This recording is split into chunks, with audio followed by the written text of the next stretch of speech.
చెల్ మా మాటే కరెక్ట్ అని ఒకళ్ళు, లేలే మీకేం తెలియదు మేం చెప్పేదే రైట్ అని ఒకళ్ళు, గా ఇద్దరిది తప్పు మేమనేదే నిజం అని ఎవ్వల పాట వాళ్ళు వాడితే మరన్లా ఎవల మాట నిక్రమైందో తెలియక పబ్లిక్ గిన తికమకైతారు.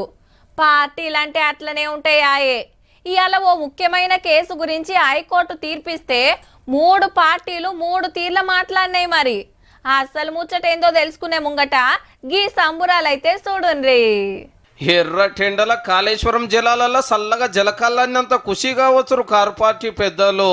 పటాకులు కాల్చి పండుగ చేసుకున్నారు పార్టీ ఆఫీస్ ముంగట. ఇంతకు ముచ్చటేందంటే జస్టిస్ ఘోష్ కమిషన్ రిపోర్టు మీద గీ తీర్పు ఇచ్చింది హైకోర్టు. కమిషన్ కాన్స్టిట్యూషన్ వ్యాలిడ్ అని కోర్టు చెప్పింది. కమిషన్ రిపోర్ట్ మాత్రం కేసీఆర్ గారి మీద, హరీష్ రావు గారి మీద కావచ్చు, ఈవెన్ జోషి గారి మీద కావచ్చు, స్మితా సబ్లాల్ గారి కెనాట్ బి మేడ్ బేసిస్. దాని ఆధారంగా ఎటువంటి చర్యలు తీసుకురాదని క్లియర్ గా కోర్టు చెప్పింది. గదన్నట్టు ఘోష్ కమిషన్ రిపోర్టును బట్టి ఎవరి మీద యాక్షన్ తీసుకోవద్దు. అట్లా నీ రిపోర్టు తప్పని కాదు, విచారణకు పిలిచే ముంగట నోటీస్ ఇవ్వాలి. గా రూల్ తప్పినందుకు ఇలా అరెస్ట్ చేయొద్దు అనేది కోర్టు మాట. కేసు అంతా తెలుసు కదా, బీఆర్ఎస్ గవర్నమెంట్ లో కట్టిన కాళేశ్వరం ప్రాజెక్టు బీఆర్ఎస్ గవర్నమెంట్ లోనే పర్యలు పడితే సర్కార్ మారినాక రిటైర్డ్ జడ్జి ఘోష్ సార్ తోటి విచారణ చేపించారు. 15 నెలలు 119 మందితోటి మాట్లాడితే ఎంక్వైరీకి వచ్చిన వాళ్ళ దాంట్లో అందులో పాత సీఎం కేసీఆర్ సారు, అప్పటి నీళ్ల మంత్రి హరీష్ రావు, అప్పటి పైసల మంత్రి ఈటల గారు, ముఖ్యమైన ఆఫీసర్లు కూడా ఉన్నారు. 650 పేజీల రిపోర్టు తయారు చేసి ఇస్తే అసెంబ్లీలో చర్చలు చేసి కేసును సిబిఐకి ఇచ్చింది గవర్నమెంట్. లేలే మా మీద యాక్షన్ తీసుకోకుండా చూడాలని కేసీఆర్ సారు, హరీష్ రావు సారు, 2 ఆఫీసర్లు కోర్టుకు వచ్చిర్రు అన్నట్టు. సిబిఐ ఆ కమిషన్ బేసిస్ మీద ఏ ఎంక్వైరీ చేయరాదు. కమిషన్ వేసుడు కరెక్టే గానీ నోటీసు రూల్ పార్టీలే కాబట్టి తీర్పు ఇచ్చింది. అయితే మళ్ళీ నోటీస్ ఇచ్చి జరపచ్చు, దానికి అడ్డం లేదు. అది ఇప్పుడు వీళ్ళు ఛాలెంజ్ చేసింది ఇంత మటుకే. రేపు ఏం జరుగుతుంది అనేది అది బేసింగ్ ఆన్ గవర్నమెంట్ డిసిషన్.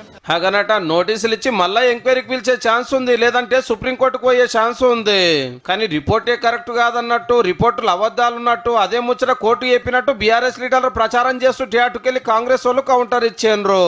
అది ఘోష్ కమిషన్ రిపోర్ట్ కాదు, ట్రాష్ కమిషన్ రిపోర్ట్ అని తెలిసింది హైకోర్టు. ఇంకేం కావాలి? రిపోర్టే ట్రాష్ అని చెప్పిన తర్వాత ఘోష్ కమిషన్ ఇచ్చిన రిపోర్టు చెల్లదని, ఆ రిపోర్టు ఆధారంగా ఎలాంటి చర్యలు తీసుకోకూడదని ఇచ్చినటువంటి తీర్పు రేవంత్ రెడ్డి గారికి, కాంగ్రెస్ పార్టీకి చెంపపెట్టు.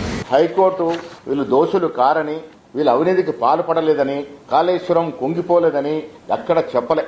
తదుపరి విచారణకి ఎక్కడ అడ్డు కాదు, దీని మీద చర్యలు ఉంటాయి, ముందుకు సాగుద్ది. అయితే కేసును సిబిఐకి ఇచ్చి 7 నెలలు దాటినా ఇంతవరకు ఎంక్వైరీ చాలు కావాలని బీజేపీ వాళ్ళు ఆపుతున్నారని కాంగ్రెస్ వాళ్ళు, మీరే రూల్స్ పాటిస్తలేరని కమలం పార్టీ వాళ్ళు. కిషన్ రెడ్డి గారి మీద, బండి సంజయ్ గారి మీద వాళ్ళ క్లీన్ చిట్ ఇస్తే మీకు కూడా ఆనందంగా ఉందా, లేకపోతే వాళ్ళ క్లీన్ చిట్ ఇచ్చింది నిజమా? ఎవరిది తప్పు? కాబట్టి మీరు ఇమీడియట్ గా సిబిఐని దింపాల్సిన అవసరం ఉంది. ఇప్పుడు అన్ని కాళేశ్వరం పంపుల మీద, బారాజుల మీద, వాళ్ళు ఇచ్చినటువంటి డబ్బుల మీద, వాళ్ళు కట్టినటువంటి కట్టల మీద, కరకట్టల మీద పూర్తి స్థాయిలో విచారణ జరపమని ఒక 3 లైన్ల ఉత్తరం రాయమని మేము డిమాండ్ చేస్తాం. రాజకీయంలో ఎవరు ఎట్లా మాట్లాడినా మేడిగడ్డ మేడిపండైన మాట అయితే వాస్తవం. చూడాలి మరి ఇప్పుడేం చేస్తుందో గవర్నమెంట్.